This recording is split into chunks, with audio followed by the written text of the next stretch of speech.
has to grow out of the mindset that Europe's problems are the world's problems, but the world's problems are not Europe's problems.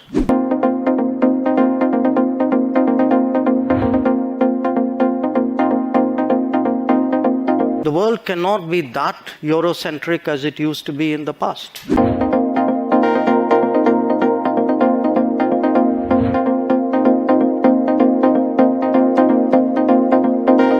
I prefer to do it my way and articulate it my way. Now, as Secretary Blinken has pointed out, we have made a number of statements which outline our position in the UN, in our parliament, and in other forums.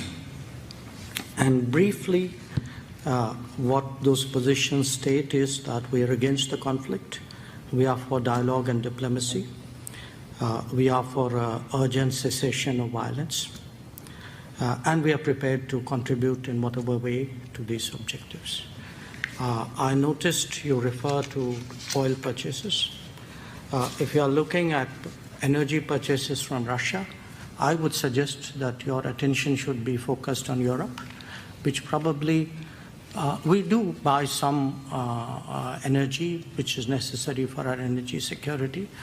But I suspect, looking at the figures, probably our total purchases for the month would be less than what Europe does in an afternoon. So you might want to think about it.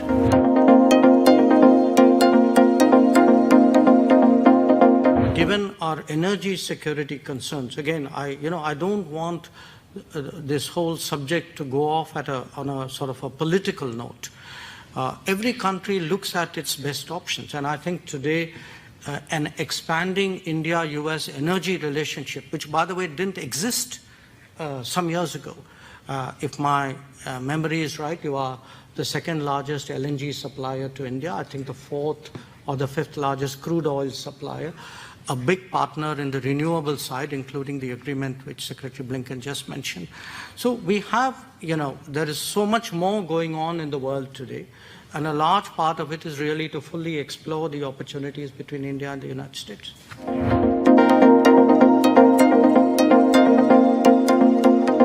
Look, we watch what's happening in the world like any country does, and we draw our conclusions and make our assessments. And believe me, we have a decent sense of what is in our interest and know how to protect it and advance it. So I think part of what has changed is we have more options than we did before. I will look at us today. We are standing here for a 2+2 with a substantial defense collaboration which has happened in the last decade, which we have been discussing how to take forward. And this wasn't an option which was there for 40 years before that. So the world is changing. The world will keep changing. What we have to do in our profession is to watch it and see how your interests are best advanced in that.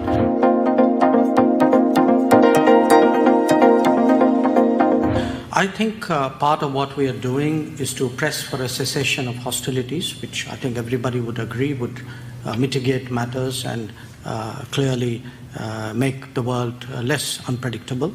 We're also addressing the humanitarian situation. In fact, we have the Ukrainians have been in touch with us especially for the supply of medicines. We have already provided humanitarian relief to Ukraine, to some of the neighbors, and even as we speak, a shipment of medicines is being delivered or will be delivered very soon to Kiev.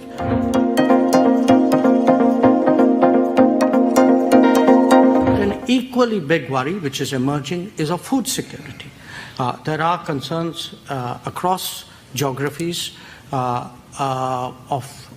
societies who are importing wheat or sugar or other foodstuff out of the conflict region. So we have discussed today, not just us, but I think the subject also came up in the virtual summit between Prime Minister Modi and President Biden, about what could India do to stabilize the global economic situation. And we are quite willing, and in fact we've already started responding to the need for greater food supplies, especially wheat most of all, but to some degree sugar as well.